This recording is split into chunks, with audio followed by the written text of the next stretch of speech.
Right. Good morning. Warm welcome to the Humanist community in Silicon Valley Sunday Forum. My name is Alex Habasy.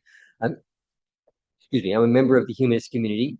The Humanist community is a chapter of the American Humanist Association, and humanism is a secular, reality-based philosophy of life that affirms our ability and responsibility to lead ethical lives of personal fulfillment that aspire to the greater good.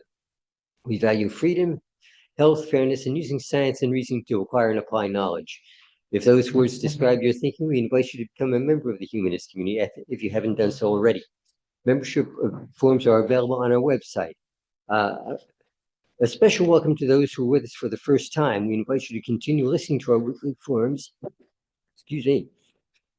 and other events. You can find our events listed on the website. And to help us to continue presenting these forums, to the general public, you can find out how to donate at our website, which is www.humanistsportal.org. Okay, today Carolyn Dougherty will discuss conversational valid strategies to avoid being fooled. Disinformation is a huge problem in our society. What we can do to help others what can we do to help others who fall for it? We'll discuss why using conversational strategies based on research may be more effective than debunking alone to help our friends and ourselves to keep our friends and ourselves from being fooled. Carolyn Dougherty is a retired teacher. She's a volunteer and instructor at Osher Lifelong Learning Institute at the University of the Pacific. She's a member of the Planning Commission for the Skeptical Conference and the founder and facilitator of Rational Roundtable, a group that promotes science and critical thinking in the Central Valley of California. So, Carolyn? Thank you. Thank you again for having me today, and thank you, Scott, for inviting me. As you will soon see, I am not a professional speaker, but this is a labor of love for me because this is a really important topic, especially for this time. So this all started when I took a workshop from Susan Gerbic, and I since adapted it to conduct workshops for Ollie at the University of Pacific. And I adapted it for our members who are older learners and who may not be as familiar with rational skepticism. And even though I know the humanist community and the skeptic community seem to overlap, I just want to clarify something, that skeptics are not cynics. I know that that's often confused. Cynics are somebody who just dismisses claims without any evidence, right? And skeptics are something different. So next slide. Next slide. Tilt it this way. Tilt it up. Okay. Great. That's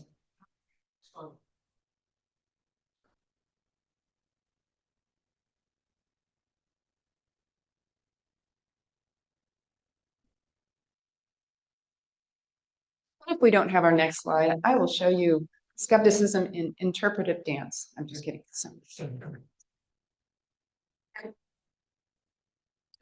There we go. So skepticism, as Carl Sagan said, is our baloney detection kit, right? It's just a tool not to get fooled. So on one end of the spectrum, we have gullible people who really want to believe something, so they will grasp onto something that will, help them bolster their belief, right? And then on the other side of that, we have denialists who really don't want to listen to evidence, so they will ignore a mountain of evidence because, again, it may challenge their belief. Skeptics are somewhere in the middle, and skeptics either accept or dismiss a claim based on the strength of the evidence. And the important thing about skeptics is that we keep an open mind. So if new or better information comes in, we change our mind according to the strength of that evidence. And so today I'm going to address my fellow skeptics and rationalists because we need to talk. And what I mean by that is a lot of us complain about the lack of critical thinking that we encounter every single day. However, we then go on to say things like, I'm not going to bother talking to that person, or I'm not going to even go try and talk to those people. I'm not going to bother. because I'll never reach them. And we're right. If we don't bother and we don't try, we're not going to reach people, and nothing is going to change. Next slide, please. Oh, next slide. So we already know that there's a problem with misinformation and disinformation. It's not new, but now the rate and the range has greatly increased with, obviously, the internet and social media. And now we have influencers, social media influencers, and quote, wellness influencers who have little or no expertise. And then there's content farms that create disinformation, like pink slime journalism sites that are really biased and partisan sites that look like local news, but they're really propaganda. For example, sites like RT on YouTube in 2019 was the second most viewed news site on YouTube, second to CNN. The problem is RT stands for Russia Today. And of course, this content is boosted by algorithms. All of this confuses the public and undermines trust in traditional institutions like science, health, and higher education. And it also contributes to the polarization that we see. Next slide. So here we are today. RFK Jr. is now our Secretary of Health and Human Services. And he's long been known for decades for his anti-vaccine disinformation, as well as other health disinformation. Do not drink raw milk, please. And then Dave Weldon, even though his nomination to lead the CDC was pulled this last week, we still see problems with the CDC from this administration because they ordered to cut communications with the WHO and other health agencies, which are really making health officials and physicians panic right now. And they've also placed restrictions on research and public messaging. And now they're ordering yet another study to look into the link of autism and vaccines, which has already been debunked many times over, and they might as well spend a lot of money to see if ducks float.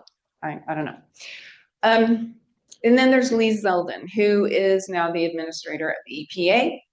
He's regularly voted against climate and environmental policies and is now slashing regulations that will set back our climate progress. And then there's other concerning nominees that, for Surgeon General, the Department of Education, and the NIH. So for those of us who care about science and reason, it really feels like they're letting the fox guard the hen house, right? Next slide.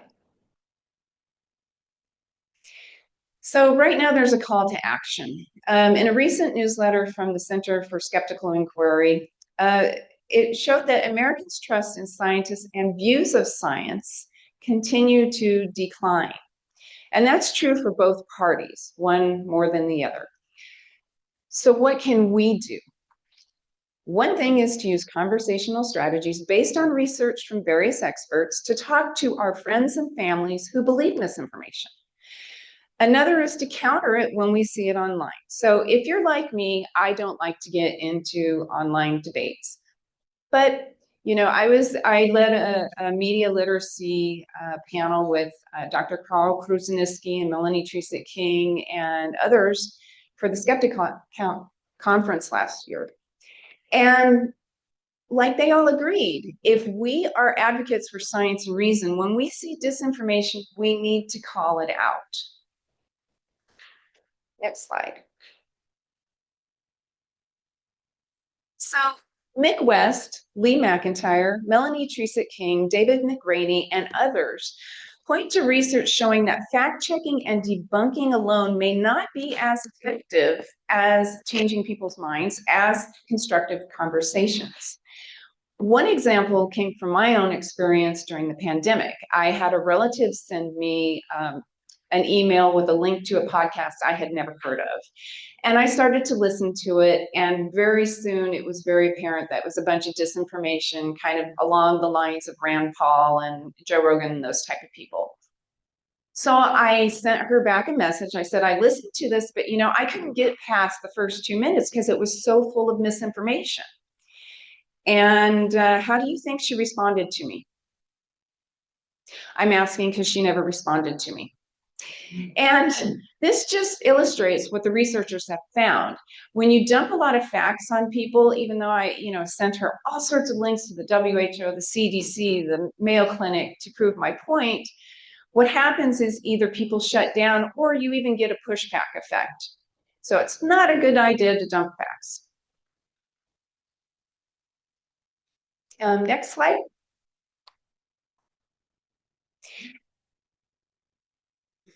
Next slide. There we go.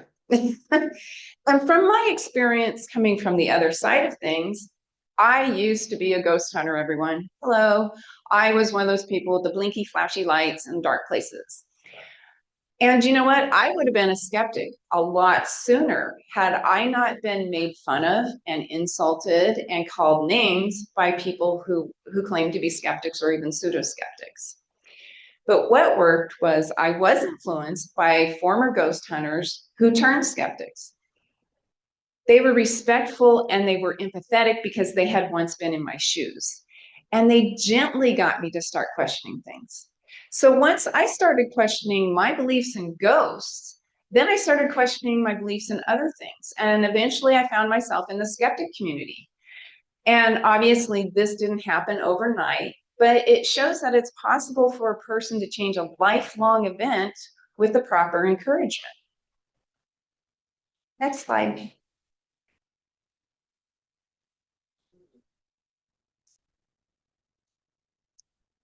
So these strategies that I'm going to talk about come from various sources, but they all have the basic similarities. So a lot of you may already be familiar with street epistemology. It's a way of reflecting on why one believes what they do through conversations. And navigating beliefs is a course on how to have rational conversations about, contentious topics with others. And the emphasis on critical thinking enhances our communication skills, and it contributes to our personal growth and intellectual growth. And this is important. It also encourages curiosity and compassion, which is something we need today. The new Socratic method by CIRCE, which stands for the Cognitive Immunity Research Collaborative, and some of you may already be familiar with those who are associated with it, including Andy Norman, Melanie Teresa King, and Lee McIntyre. The goal is to explore differences in outlook and build understanding through civil conversations rather than combative debates. And it's to seek understanding and not, quote, victory. And I want to clarify that civil doesn't necessarily mean polite. I know there's a lot of people who are like, I don't want to be polite to people. And that's fine, because polite is superficial, right? Politeness is when we want to make everybody happy and we're nicey nice. So sometimes when we're polite to people, we either don't argue back, we stay silent, or sometimes we nod our head in agreement with something we don't agree. Being civil is different. You can be respectful and use reason, not emotion, to debate your topic. Next slide. Oh, there's our new Socratic method with Socrates there. And next slide. This goes back to Joseph Joubert. So we all win when more people are persuaded to think critically. Next slide. There's three basic parts to the new Socratic method. The first is to clarify. So when your friend says a claim or they tell you about a topic that they just learned about, you want to clarify what they mean. So you can ask questions like, well, what do you mean by that? Or I don't understand. Can you explain more of that to me? And then the next is you want to validate. So you're not validating their claim or their belief. You're just validating that you're hearing them, you're listening to them, you're interested in what they have to say, because that's part of the human condition, right? We all want to be heard. And that's important, because if your friend feels like they are not being heard, they're going to go to somebody who will listen to them and make them feel heard. And it might be a person that is actually reinforcing their misinformation. And then finally, we want to examine the claim. And we want to do it in a collaborative way. So we can ask questions like, how can we find out if that is true? You know, what kind of sites can we look at? Can we find that on Snopes, or what websites would convince you? You can also ask your friend how confident they are in the belief. And this is important because now you'll kind of gauge how deeply entrenched your friend is. If they say, I'm 100% convinced and nothing's going to change my mind, you know, you got your work cut out for you with your friend, right? But if they say something like, well, I'm not entirely sure, then you can ask questions like, well, what aren't you sure about? Let's talk about that. And that's a great springboard to start your discussion. Another thing is you can ask, how would you feel if you were wrong about that? Because sometimes what sounds like a silly belief to us or a small thing might be part of a larger belief. And that's why they're hanging on to something. And I can attest to that from, again, being a former ghost hunter. A lot of ghost hunters hang on to those pictures called orb pictures, which is nothing but just taking pictures basically of dust bunnies. But they didn't want to let that go, because that means they have to admit that maybe their larger belief isn't true. Next slide, please. So as skeptics, we want to have a better way of arguing, and we want to use critical thinking to do so. So instead of emotion and opinion, we want our arguments to be supported by evidence, to be based on reason, and we want them to be respectful and collaborative to find better understanding. Because when we learn to form good arguments, we think better. And that's important because we are all flawed and we all have our biases. Next slide. So I know this has been said often, but it's worth repeating. As Richard Feynman said, the first principle is that you should not fool yourself, and you are the easiest person to fool. And before I engage with someone, next slide, I try to keep this in mind. I try to do my homework first if I know what the topic is going to be about. So if I know my friend is anti-climate change or anti-vax or something, I try to do my homework before I engage. But sometimes your friend brings up something that you weren't quite expecting, right? So what do? If you don't know, you say, I don't know, right? Or you could say, I don't have enough information right now, so I'm going to look that up. Let's look this up together, and then let's find out more about it together. Because if you kind of just throw out information to your friend, how reliable are you going to be? And how do you think they're going to come back to you later if they know that you're kind of just putting out something just to look smart, right? So you really want to do your homework first. And remember, we all have our biases, so make sure that you're not just trying to push a view on someone. And next slide. I love this mindset. When I was doing my lectures and workshops for Ollie at the University Pacific, this really resonated with them, because most of them, like me, are retired teachers or they were retired administrators.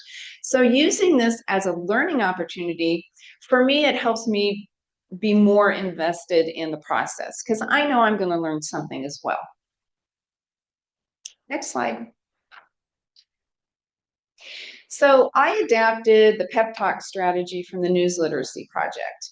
And it's easy to remember. You know, PEP stands for patience, empathy, and persistence. Next slide. So what we mean by patience, some examples are, well, first of all, when your friend says something wacky like the moon is really made out of cheese, try to maintain a neutral composure. You know, if you suddenly say, if they tell you something and you roll your eyes or do this, you're going to lose your friend, right?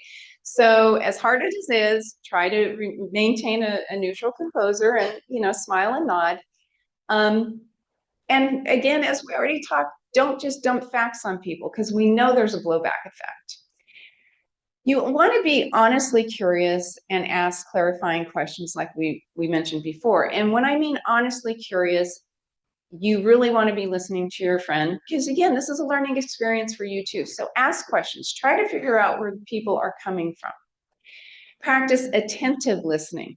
So that means if you're listening just for the first opportunity to jump in at your friend and say, you're wrong and I know why you're wrong and here's why you're wrong, you're not really invested in this process, right? And you might lose the opportunity to hear some information that'll help you ask more clarifying questions later. And then try to resist using jargon. The goal here is effective communication. So the goal isn't to make ourselves look as smart as possible and use super technical terms.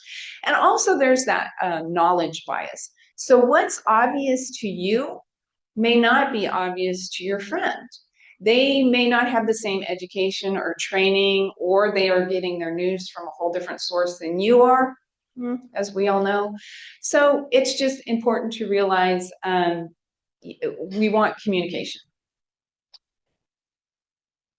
And next slide. So empathy. We want to reserve judgment on our friends. So if your friend suddenly says something that seems a little crazy, try not to write them off. Try to find out where they're coming from because you might be surprised that what your assumption may be completely wrong. And again, we want to resist making assumptions. And let me tell you a story that happened again during the pandemic. So there was a person I know who had different political views, and they were often spouting things off from, again, the likes of Joe Rogan and those kind of people. But initially, when the vaccines for COVID came out, he said, I'm not going to get them. And I just assumed it was because of his political leanings. The truth was he has Guillain-Barré syndrome. And so initially his doctor said, we do not know how you will react with the vaccine, so don't get it right now. Well, as more data came in, as doctors learned more, they said you're more at risk if you get the COVID virus than from the vaccine. So please come in and get the vaccine, which he did. So his hesitancy had nothing to do with his political views. It had to do with his medical situation. So you also want to try and find some common ground with your friend. Another example, going back to when the vaccines first came out, I had a friend who was like, oh, I don't know if I want to get this. And I said, well, why? Because I don't know about you. I couldn't wait. It's like, yes, poke me now. But anyway, she said, well, I just hear about a lot of side effects. A lot of people get sick and stuff. And I said, you know what? I totally get it, because when I had this shingles shot, I had a really bad reaction and I was not happy for about 3 or 4 days. But then I remembered the misery my mom went through for months with the shingles. And so to me, a few days is worth it. And, we talked more about that. So we had something in common. I validated her fears. I've listened. I was compassionate, and we talked through it. And so eventually that person did get the vaccine. Yay. Also, we want to remember why people believe misinformation, because we're all vulnerable. We all, like I've said before, we all have our flaws. We all have our biases. We all think we know everything.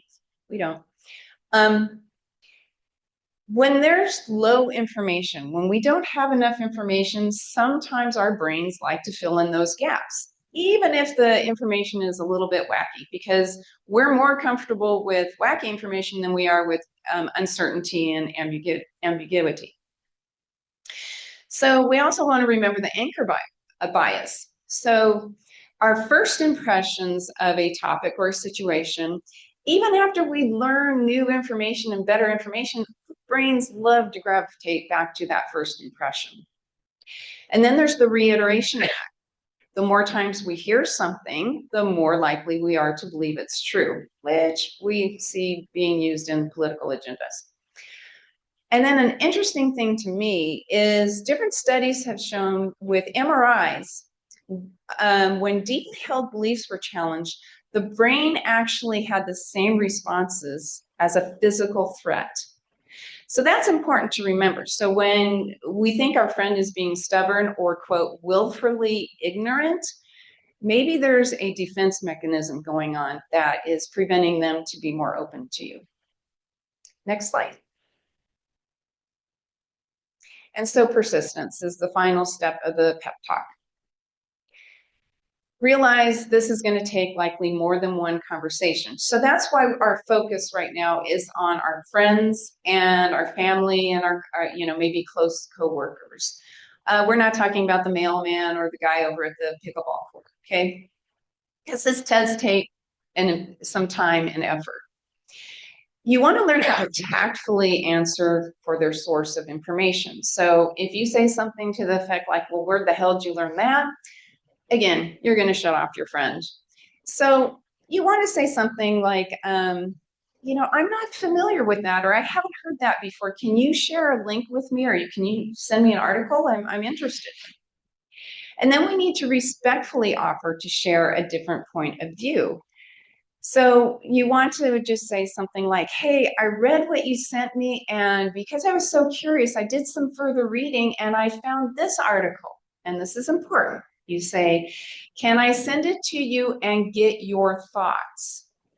So you're not preaching to your friend, you're not dictating to your friend, you are using this in a collaborative way to get their thoughts so you can have a back and forth exchange. Because if your friend feels more invested and they feel like they're part of the process and they're not just being talked to, that gets them to reflect and think about what they believe. And understand this is hard, but we may not change their minds, right? But we may be able to impact their confidence level. So perhaps they went into it going, I'm 100%, this is real, blah, blah, blah. But if you, after your conversation with them, if they say, well, I could be wrong about this, then you know that you've moved the dial a little bit and you've got them to start thinking about it. And the other thing is sometimes you can move the dial on the belief of their source. So if they're a fan of a certain podcast or news channel or something, maybe if you could see that there might be some cracks in that, again, that gets them on the road to self-reflection and thinking.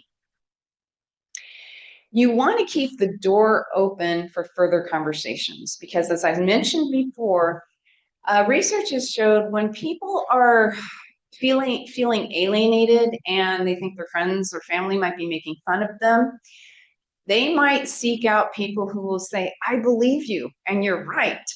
And those people, believe me, they will welcome them with open arms, and that can lead them to even deeper rabbit holes and even more dangerous thinking, like conspiracy thinking and that type of thing. Okay. And next slide. So then there's online conversations, right? So this is a whole different process from the pep talk, but if it's a good friend, you want to start out with a personal message because you want to save your friend from embarrassment, and you want them to save face. So you might just send them a personal message that says, hey, I just saw what you posted about, the moon's really made out of cheese. Where did you get that information? Because I don't think that's correct, and just start through there. Because again, you don't want to embarrass your friend. And again, I just did this last week. A friend posted a meme that, now with AI, it looked very real. And I just did it last week. I said, I don't think this is true. And he said, oh, okay, you're right. Thank you, blah, blah, blah. And he took it down. If it's an old classmate or an old coworker that you're not particularly close to, or if it's a stranger on a public page, realize you're probably not going to reach that person. You're probably not going to change their mind. But you can influence people who are following the discussion. You don't have to spend a whole lot of time on this. I don't. So if someone posts something, I just, I say, I don't believe this is true, and then I post links. So that way, the correct information is out there. And some of my friends are concerned about boosting the content. The more you engage with content, it tends to boost the algorithms and more eyeballs are put on it. One way around that is you can take a screenshot of the content and put it on your own feed and say, hey, I've been seeing this shared a lot. This isn't true. And again, give evidence to your claim with links. And I know sometimes this is hard to do, but as skeptics, we want to use reason. And so we want to avoid emotional exchanges online and in real life. That is the whole purpose of being a rationalist. We want to use reason. Next slide. So I drew from a lot of different sources to come up with the workshop.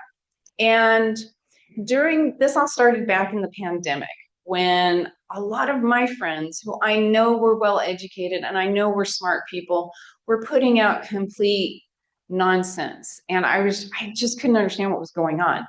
I was already a subscriber to Skeptical Inquirer magazine, and during the pandemic, they started Skeptical Inquirer Presents. And so I watched those, and I bought a lot of books and read articles from the presenters trying to figure out why this misinformation is being spread by people I know who are smart, and what can we do about it. So Escaping the Rabbit Hole by Mick West is really great. So is How to Talk to a Science Denier by Lee McIntyre.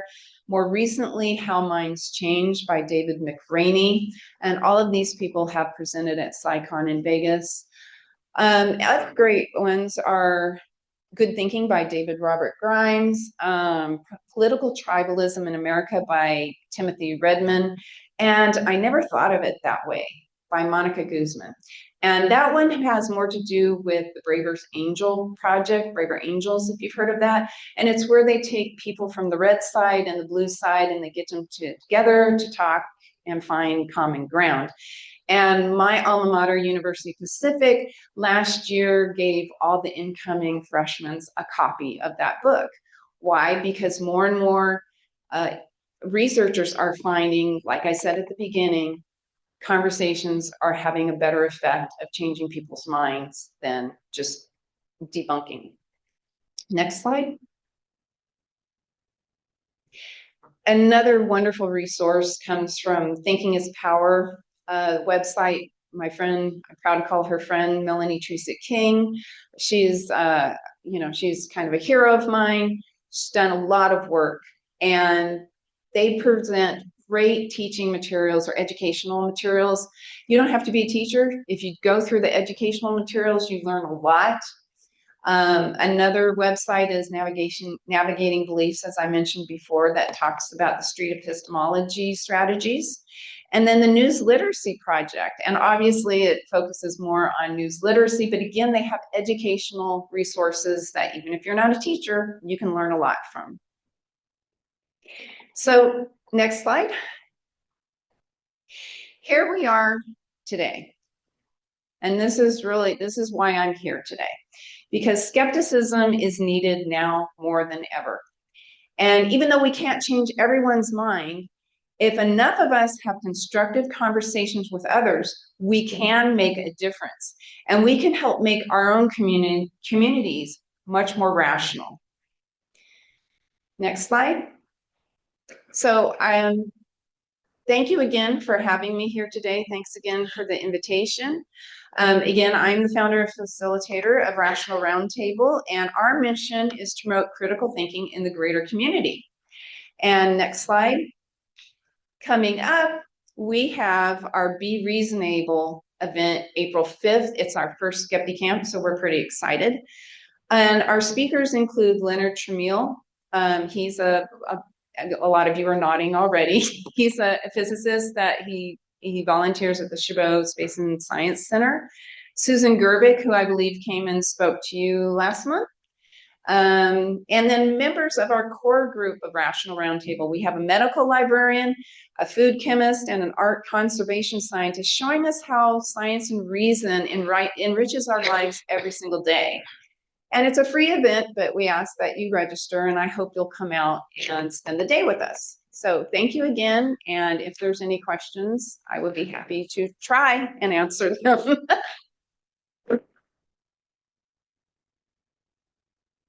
Sorry, Les, I'm behind you. Oh, thank you. So one problem when you ask for a reference, someone will hand you like eight day I should say like a 2 hour podcast and say it's in here. But what I think you have to do too is to tell them, give me a part to look at, Mhm. a reasonable part, and then explain it in your own words why you think this supports your point. Oh, exactly. And that goes back to when we were asking clarifying questions, right? You want to get their claim. What exactly are they believing? What exactly are they claiming? And you don't want to waste your Yeah, I don't want to waste my time either. So yeah, I will try. Yeah. Can you clarify what street epistemology is? Is it another name for the Socratic method? It uses the basic principles of the Socratic method, yes, but street epistemology is a way of having constructive conversations with others, trying to get them to reflect on why they believe what they do through just through questioning. And they try to be non-combative, and they are arguing the debate, but it's not in a confrontational, I'm right, you're wrong way. It's just trying to ask questions to get them to think why they believe what they do. And if you're interested in that, I do recommend the Navigating Beliefs course. It explains street epistemology and it goes through its steps, and it's been really helpful. Hey, Jerry. Yeah, I'm Jerry Grass. Did you say the Be Reasonable thing is April 1st? April 5th. Oh, April 5th. Yeah, because April 1st didn't sound like a good idea. Well, actually, that's a day to be skeptical, right? Yeah, I find when someone says something I don't think is realistic, if I think they've hallucinated or they're, a victim of just misremembering things, I don't know what to do about that because it seems like a real serious accusation. So if there's a medical issue, I'm not a medical doctor and I'm not a psychiatrist. If you think your friend's having like a medical issue with hallucinations or even delusions, I wouldn't engage if that's not your wheelhouse, right? Because you don't want to create further damage. Well, no, it's more like, they saw a flying saucer the other day or they saw the Loch Ness Monster. And that kind of goes to misidentification, right? And priming. Because a lot of the times, for example, Leonard Tramiel will be talking about this, the whole drone thing, right? All of a sudden people were seeing drones where in reality they were looking at Orion and the planet Venus and planes. And what happened was once one person said, oh, I think there's drones, suddenly everybody started looking up and they were misidentifying things. But because it was already in their brains, thanks to the media, they were primed to see drones, right? So understand that your friend might not be crazy. They've been primed, and it's just a simple thing of misidentification. And because you brought up the Loch Ness Monster, I'm going to tell you a story. So I believe this was written about by Ben Radford. There was actually people at Loch Ness, and they did an experience. Excuse me. So on one side of the loch, they put logs in the water, and obviously the people on that side of the loch knew there were logs in the water, right? But then they had people on the other side, and they were like, "Hey, what do you see? What's in the water over there?" And people started to describe long necks coming out of those logs, even though there wasn't. So it just shows that when you have enough priming, people expected to see something because they're aware, and they did see something even though they really didn't. I have the mic. So I had a question for you. Yes. If supposing what's happens to me a lot of times is I'm speaking with people and I trigger they talk and they trigger my emotion, and now I'm stuck in my emotion. Has anybody talked any strategies about how to get out of that? Let's say you notice it after a few exchanges. Just curious. So I'm still working on that. Sometimes, my things come out of my mouth that probably shouldn't and aren't helpful. And because we're human, right? And right now there's a lot of heightened emotions because a lot of us are scared and worried about things that are going on, right? That's why we try to do what I call is mind your P's and Q's. So pause and question. It's not the easiest thing to do always, but try to remember to reason over emotion if you can. And you know what happened several months ago is I lost my temper with someone over vaccines. And I later apologized to him. I said, you know what, the reason I got so upset with your post yesterday is because I'll tell you what the post was. There's no way I'm getting the microchip that says 666 and is the number of the beast. And my head went, what? And I said, why are you pushing Russian disinformation? And then he goes, I'm not, it's in the Bible. And then my head did this again. And so I told him, I said, I've got 4 Bibles hanging around at my home. If you can show me where, then you might convince me. And so I'm guilty of getting emotional too. So upon reflection, the next day I contacted him, and again I said, the reason I was so upset is you're literally demonizing people like me who have to get the vaccine.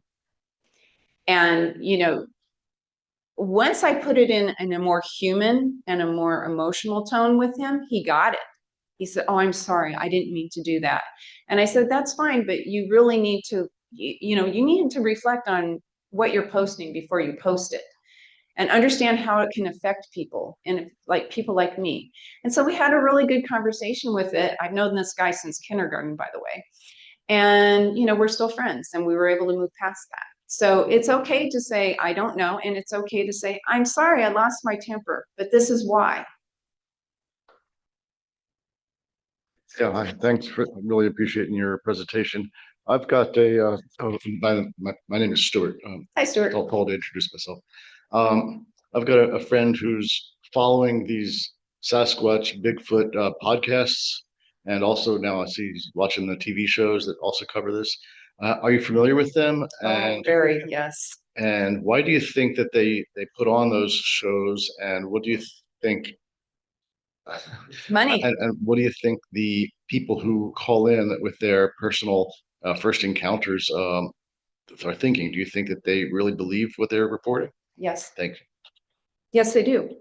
So these channels are all about money, you're saying? A lot of it is. A lot of it does. Well, it's like the wellness influencers of today, right? It's monetized. And it's advertising dollars. So it really sells, just like what I call the History-ish channel with all those Bigfoot stories and ancient aliens and all that, that sells. So the more viewers they have, the more advertising, right? But it's also important to know, just like going back to my ghost hunting days, I grew up in a family, we weren't wacky.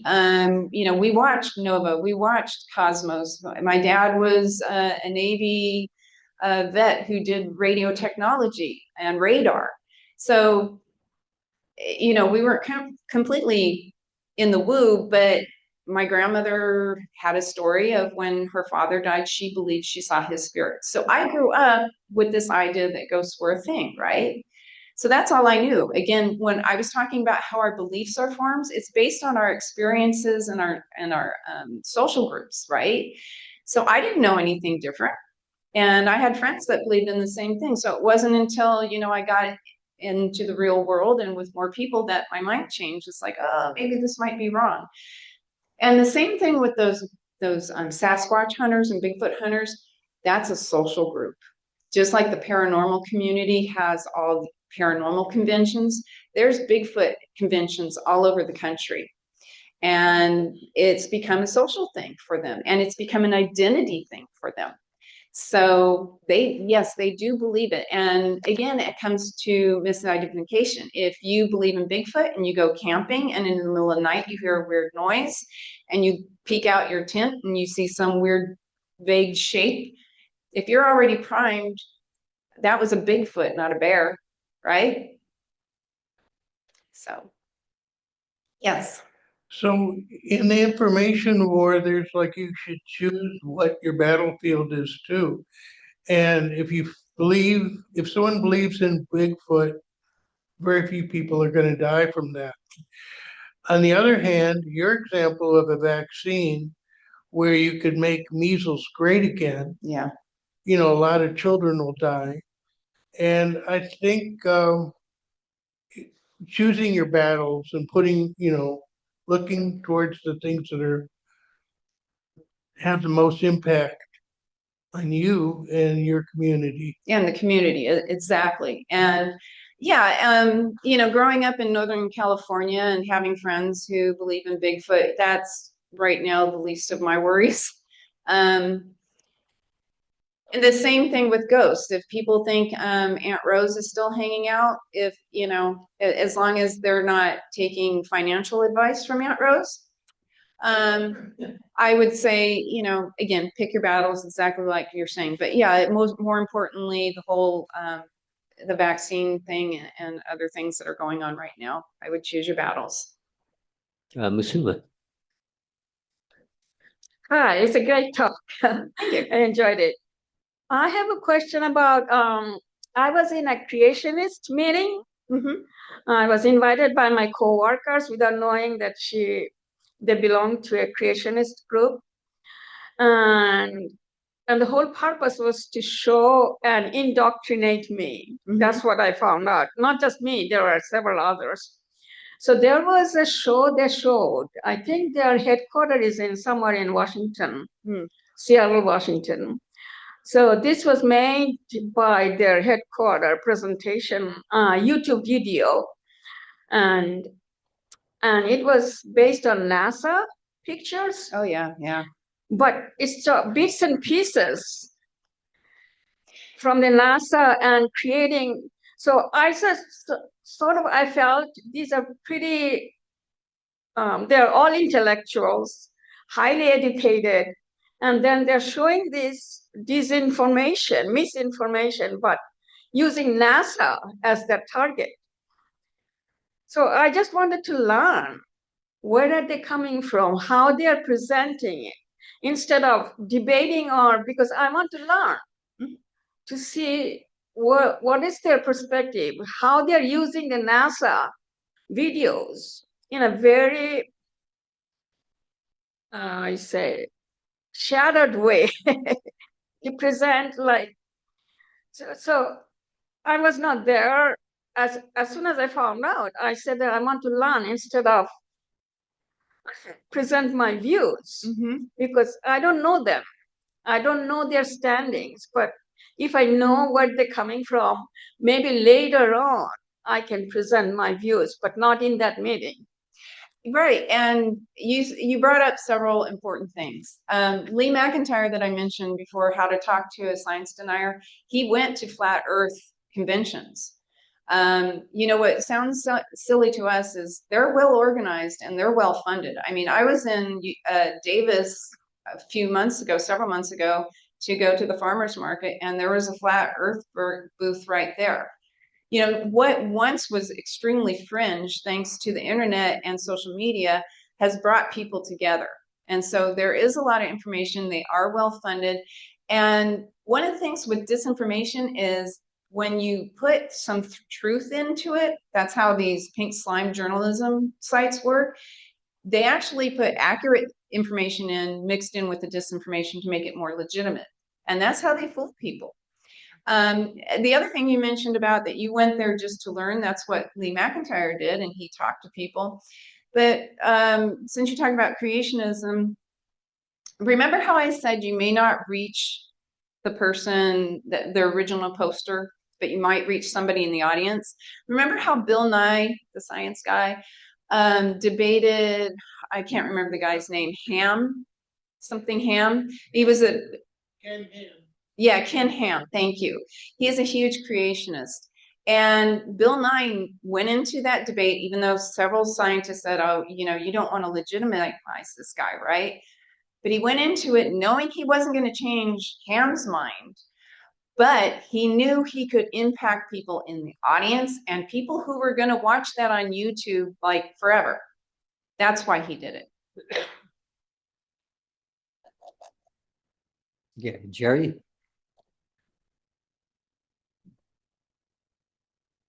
Yeah, I'm curious why the Flat Earth group is well funded. Why would somebody want to spend a lot of money on that? I don't know. How's that? Part of it, and this is speculation, I'm not an expert in flat earth at all, but part of it is funded by some religious groups because they claim that that's in the Bible. The earth is flat somewhere in the Bible. So it's actually funded by some religious groups because there's a lot of religious groups who are very anti-science right now.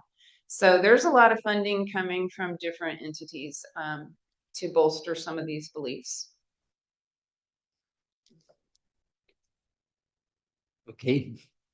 I was going to comment, the first time I read about, I don't know if it was Bigfoot, Sasquatch, whatever, in a magazine, I hadn't heard much of that before, and it was very impressive. And I mentioned it to a friend, and he just looked at it and said, this is not a reliable magazine. I have to look at the source.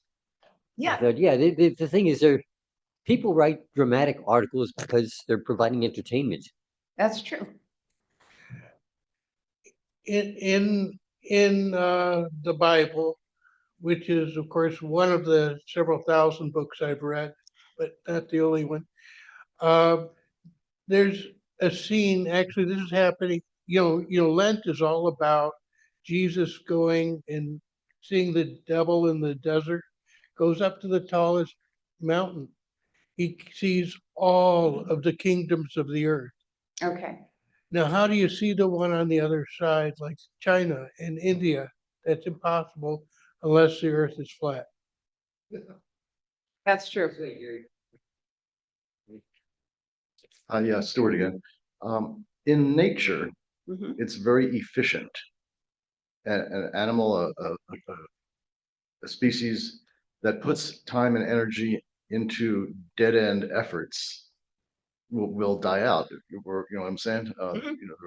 So what do you think about people that are putting this time and energy into wasted superstitions and efforts, spending a lot of time watching Bigfoot, that sort of thing, or where I'm headed with this? Remember when I said when there's low information, or if there's, we like to try and understand, we want to make sense of things. For example, there's a commercial right now for California psychics, and I even apologize for bringing that up. But when their commercial says, in these uncertain times, wouldn't you like to know blah, blah, blah? Wouldn't you like more certainty? So it capitalizes on people's uncertainty because it fills in gaps, it gives them answers that is comfortable to their brain. And again, if you come from a family or a community that believes in those things, you gravitate. Remember when I talked about that anchor bias? Even if you learn later on that it's probably not sustainable in the wild to have a reproducing group of Bigfoot hanging around, even after you learn that, sometimes when a person says, but I saw Bigfoot, your brain tries to gravitate back to that original thought. So, I am not a psychologist. I'm not a social scientist. I'm just a retired teacher. So I can't give you an answer of why people do those things, but we do know that beliefs are formed by our experience, by what we've been taught. And that's why it's so limited, right? Because if we can't know everything and we can't be taught everything. So that's why we have to keep an open mind to new information and be willing to throw out old information that doesn't serve us. Yeah, I think also that the idea of being able to spin a fancy yarn is a real survival mechanism. Yeah. And wellness influencers use that. I mean, we hear testimonies all the time, testimonials, right? I took this herb and suddenly I feel 20 years old again, or all my hair grew back, or whatever. So that's why they use these personal testimonies. So testimonials. So because we're hardwired to listen to stories. That's how we evolved. Jim, you got your hand up? Yes, I wanted to make a brief comment. Excuse me. It seems to me that there are two bases for thought, for belief systems. One is a basis where you seek facts, and the other is a basis where you rely on authority. Since it's much easier to rely on somebody telling you what's true than to seek the truth yourself, the latter method is much more popular and prevalent in the world, even though it leads to great degrees of error. When your system of belief does not coincide with reality, you're very likely to suffer the severe consequences. And that especially pertains to such things as vaccination and believing in the mythical world that's being created by propaganda that we're so immersed in many cases. And the outcome is not going to be good, as we can see with from all the political propaganda that people are inhaling from the various social media and the propaganda which is spread so vastly throughout the United States. Thank you. And Oh, sorry. I just want to add to that, that's why we try to promote critical thinking. Part of critical thinking is recognizing logical fallacies, right? So he mentioned authority, and there is that logical fallacy of appeal to authority, right? And so that's why we really need to look at who's the expert, right?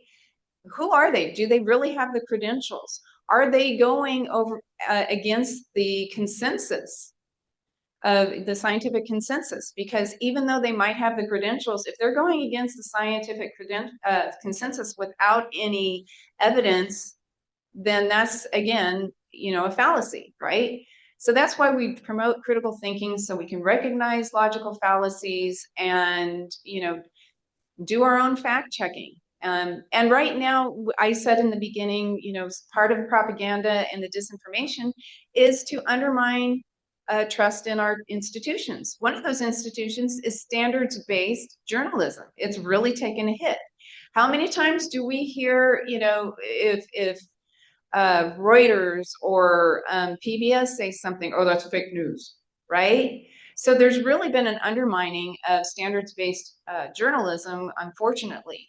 And that's why, part of my mission too, when I do my lectures at Ollie at the Pacifics, I try to teach news literacy so people understand what standards-based journalism is. It's quite different than somebody's blog or podcast, that there are certain standards they have to meet. Carl? Yeah, I just wanted to make a comment hearkening back to when people were saying something like, why do the flat earthers gather money? Why are they financed?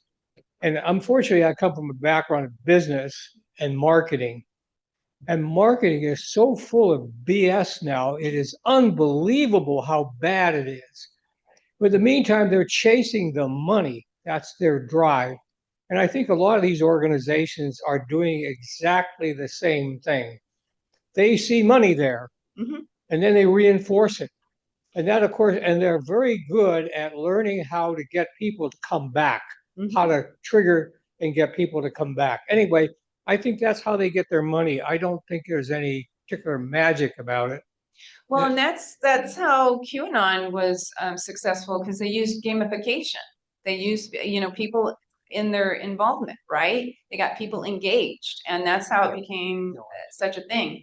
But there are political agendas, especially coming from disinformation campaigns, that feed these fringe ideas as well. Jerry. Yeah, I just saw a video last night of a psychiatrist talking about stuff. He argues that people get strange ideas due to insecurities. And he says that right now people are more insecure than in the past because the times are changing so much faster. And he even goes so far as to say that AI is really accelerating the rate of change. That's a big deal to me. Yeah, and that goes to, the more things change and the more rapidly they change, the more uncertain we feel. Michael. Thank you for this presentation. It's very, very useful. But I have a question about facts. So the issue with facts is not only that people automatically reject the facts which are not consistent with their beliefs, but also that in the areas like economics, politics, social sciences, the facts are rarely conclusive. For instance, if you're looking at statistical trend, whether it's unemployment or whatever it is, depending on what is your time interval or what is your resolution, you can see different things there. You can see upward trend and downward trend, for instance, depending on what is the time window. And they are not necessarily wrong, any of this. So they both can be right, but people tend to see what they want to see, or what confirms their beliefs. And I'm curious about your recommendations about handling this contradictory facts and in general uncertainty that you just had another question about this. So people sometimes don't have enough firm ground to agree on something which is based on facts. So they need something else for this. So that's my question. Thank you. So I think we're going out of my personal wheelhouse here. So yes, facts can change, right? That's what the scientific method is for, right? Is we test it, we validate it through different avenues of testing. In general conversations, so again, there's scientific facts and then there's conversational or lay people facts, right? One of the things that drives me nuts is people who say alternative facts or facts don't matter because, my opinion is just as important as facts. And no, opinions are subjective. Facts are something that can be tested and verified. So that's the difference. And I can't speak to your expertise in the economics and mathematical stuff. Again, retired English teacher, music major, sorry. Okay, Liz? Carl made a great point, which is follow the money. If you look at vaccines, Mr. Kennedy's organization gets Save the virtually all their children. money from snake oil, Yeah. which is selling vitamins to people that don't have vitamin deficiencies. Right. And remember that those are not regulated. So you can Precisely. put whatever you want in those supplements, including ingredients that can be very harmful. One of my good friends, Kat McLeod, she's one of the reporters for the Skeptic Zone podcast. She has given her own personal story about how she was harmed by what she calls in Canada herbal medicine. I like to make fun of her, herbal. She now has Cushing's disease because of an ingredient that was in there. So she's permanently disabled. So I try and caution my friends, there is no regulations. And some people say, well, hey, there's a lot of money to be made from the pharmaceuticals, right? The wellness industry and all those supplements, I mean, there are billions and billions of dollars worth of industry. So when people say, well, why would they sell you something, or why would they try and fool you and stuff? Because they're making a lot of money off of it. It's a grift. Yes. Yes. Okay, I'm next. Great presentation. Thank you. I wanted to get back to the Flat Earth Society for a moment. Why? No, I'm not deeply familiar with the group or what they say, but I've gotten the impression. Are you a ringer? Are you? No, I'm just kidding. No. I've gotten the impression that possibly at least some of them are maybe more honest skeptics than most of us in this room, including me, and that maybe at least some of them don't actually believe the crazy assertion that the earth is flat, but question the process whereby we so willingly accept, the earth is round without going out ourselves and proving it and relying on so-called experts Right. to prove that. Right. And as an aerospace engineer, there are all sorts of numbers that are burned into my brain that I accept, but haven't personally proven myself. And so, I consider myself maybe less than an honest skeptic in that way. So just any perspective on that would be great. And you know what? When I first heard of the Flat Earth Society, I thought the same thing. I thought it was like a mock organization that was trying to get people to think skeptically, until I read Lee McIntyre's book, and How to Talk to a Science Denier. And he went to these flat earth conventions. These people believe it. They flat out, they absolutely believe it. And again, there's different reasons behind it. Like I said, some is religious, some is such a distrust of the scientific establishment, which it has been unfortunately fostered the last couple decades or more. So there's different reasons why people believe that, but yeah, I was surprised to find out that they sincerely, fully buy into that. And which is, going back to current events and seeing how NASA and NOAA is being slashed right now, it just, yeah. Scott. Oh, okay, thank you. Well, I've been quite mystified about our current president. I mean, where does he get these ideas? And just yesterday, I read an article that said, oh, he watches Fox and he reads Twitter, X. And all of a sudden, I just had a whole new perspective on what's going on. So we pride ourselves on our commitments to empathy. And so here's the challenge, right? Instead of just denigrating someone that we think is mistaken, we want to engage in conversation. So here's the biggest challenge: to try and adopt this point of view with regard to our current president. Not a question, just kind of a comment. I agree. And also, let's look at how he was well funded to be elected. Just putting that out there. Because there was a huge, there was a huge voting bloc of the fundamentalist evangelicals that paved the way. So if you're wondering why there's a lot of anti-science, that goes along with it. So I'm not a political scientist. I'm just putting that out there. So that's speculation. Don't sue me. Okay. Helen, you've got your hand up. Well, Robert F. Kennedy Jr. does anything he can to discredit vaccine and vaccinations, even though his kids are vaccinated. He's putting out this thing about vitamin A, which will damage the liver if taken too much. just to say no vaccinations, vitamin A is better. No. Right.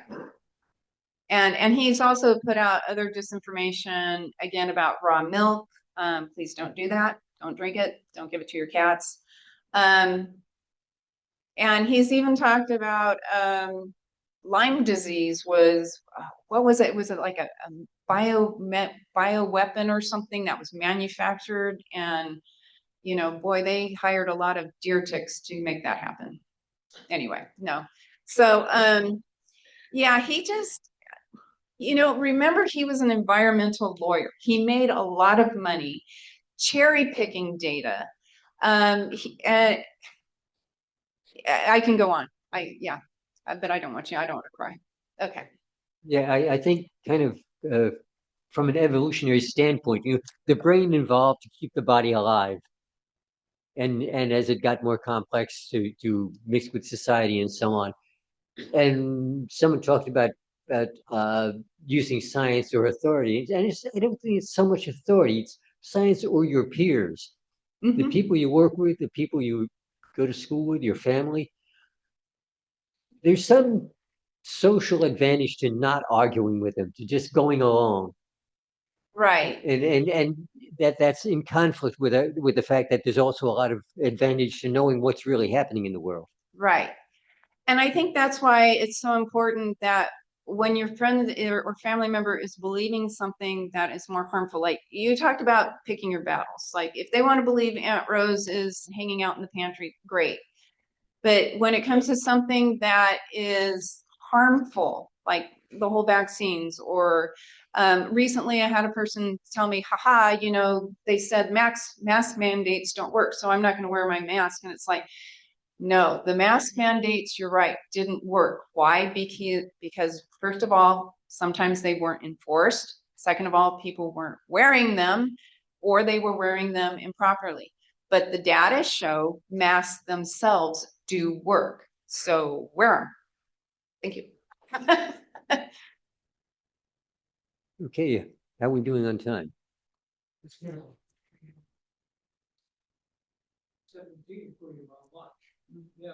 Okay, I'll have to say something. Go ahead. Another thing I found with when someone makes a statement you don't agree with is there are different ways of getting out of it. I was talking with someone once quite a while back, and he believed in ghosts. And he talked about an incident where his mother was on a motorcycle. She was younger.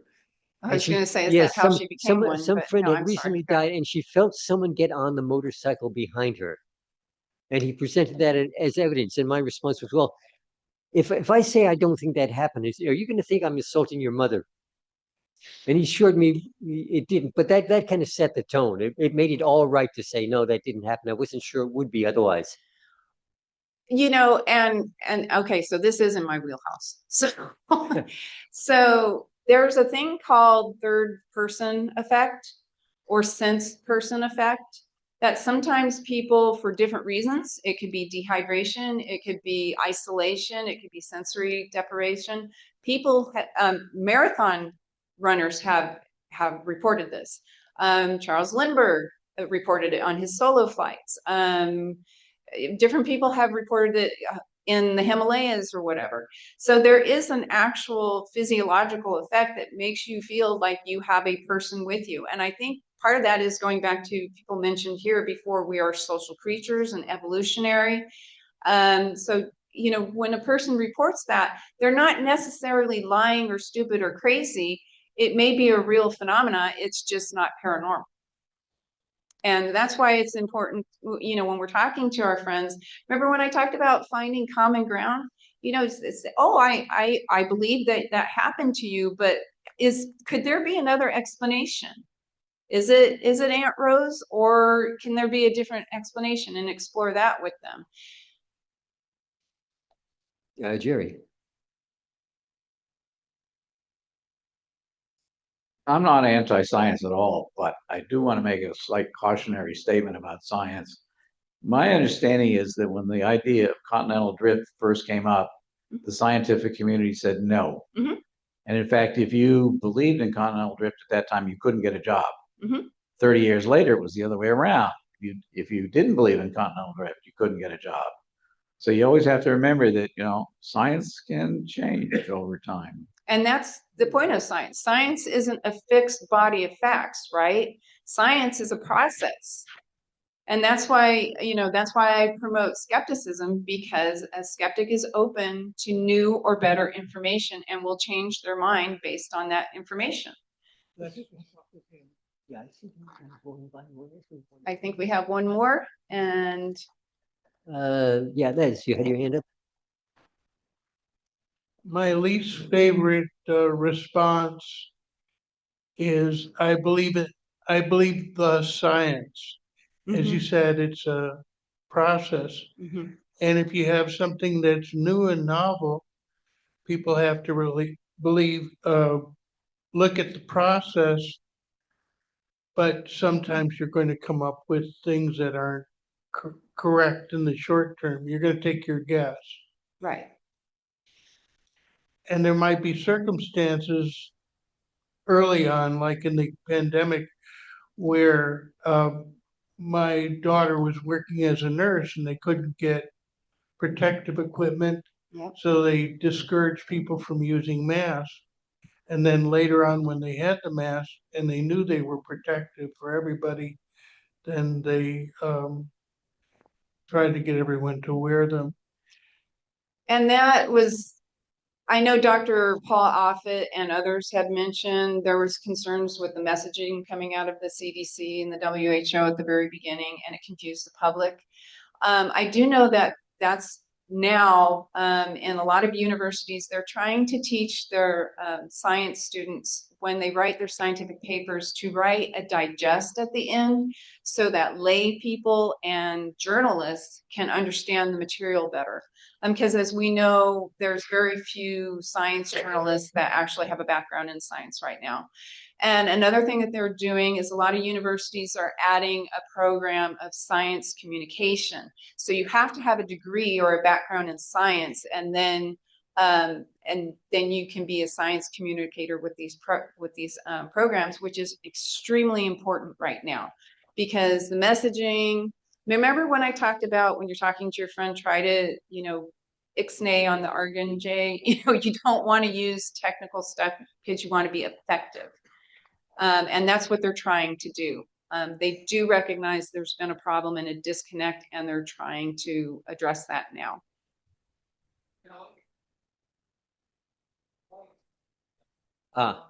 Okay, that's okay. So, I see you've got your hand up.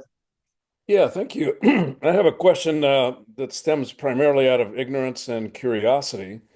But the statement was made about don't drink raw milk. And I'm curious, what the facts and the science are behind that. So the facts that, as I understand it, because I am not a medical doctor, like I said, music major, unpasteurized milk, the easiest way to dissuade you is to go to a dairy and see how your milk comes out and see where your cows are walking. The milk, if it's unpasteurized, is full of bacteria that can give you bad stomach distress and worse. Right now, as a cat lover, I'm going to stress this again: don't feed it to your cat, because cats have died because of the bird flu, and there's a 90% fatality rate. So please do not give your cats raw milk. So I guess the question is, is it more a matter of, how sanitary conditions are for producing the milk? If the milk's produced in sanitary, acceptable sanitary conditions, then presumably raw milk would be okay. Is that a fair statement? Well, presumably, but again, I have friends who, we have relatives and friends who are on dairy farms. Good luck with that, first of all. And second of all, there is, from what I understand from epidemiologists and microbiologists, and I have a friend who's a food chemist, there is no nutritional advantage to raw milk versus pasteurized milk. So I would err on the side of caution and not get some horrible disease. Okay. Thank Dana, you had your hand up. Hi, yeah. I understand that the disease is called brucellosis, and that cows can get it from wild animals or whatever, and it's very bad for them. But there's a lot of people that don't like the taste of pasteurized milk. And when I was living in another country, I had a friend who sent her daughter across the road to the farm every morning for fresh milk for them because they did not like pasteurized milk. So it was a matter of taste. And remember, there's a logical fallacy called survivor bias, because we hear that a lot right now, right? Well, I had the measles as a kid and I was fine. We had measles parties when I was a kid and I was fine. Look at me. That doesn't mean it can't happen to you. It doesn't mean it's not harmful. It doesn't mean it, so just be aware of that. Just be aware of the survival bias. And again, I can only go from what the experts are saying. Do not drink raw milk. Actually, I lived in Scotland back in the 80s for a while, and they delivered milk to the door in glass bottles, whole milk with the cream at the top. God, I miss that stuff. Anyway, you're not selling me right now. Okay. It's just now I eat 1%. Yeah. So. Yeah, and it was probably pasteurized. Yeah. Any other questions, or can Carolyn sit down? I'm sorry, I keep forgetting your name. Stuart, did you have to? Oh, yeah. Yes, Stuart. I was on Facebook and saw some some of my friends from back in New Jersey where I grew up. They were reminiscing how they would ride their bicycles in the street following the trucks that were spraying for mosquitoes. Oh. And how fun that was. And yay. And they were all saying, look, we're still alive and we're still healthy. Of course, the funny part is those who aren't still alive and healthy weren't on the thread. Right. It's just like I have friends who said, I used to play with mercury. And it's like, oh good for you. It's like, yeah. Yeah. I mean, we used to, well, not in my family, but I had friends that rode around without seatbelts. My family, my dad was, no, you are. When they regulated, when they required you to have a seatbelt on your car, people would tell me they wouldn't put them on. They didn't think they were safe. They'd be stuck in their car if something happened. Yeah, and that kind of relates back to the pandemic too. They found researchers, I don't know if any of you listen to Science or the Hidden Brain podcast, but that is one podcast I do recommend. They were talking about the whole autonomy thing, and it was interesting that places who required you to wear your mask, you must wear your mask to come in, were less effective than ones who said, for the care of our patients, please wear a mask. Or for our customers, we recommend you wear a mask. So the language was actually softer, and they found they had better response with that because then people felt like they had a choice. So there was some of that autonomy there. Jerry. Yeah, well, right now, Santa Clara County requires all health facilities to ask their patients to wear masks. And I think that's effective because if the county didn't do that, then some places would be careless about it. So I think that actually that county action does work. And I agree. So I was, not to share with the whole world, but I guess I am.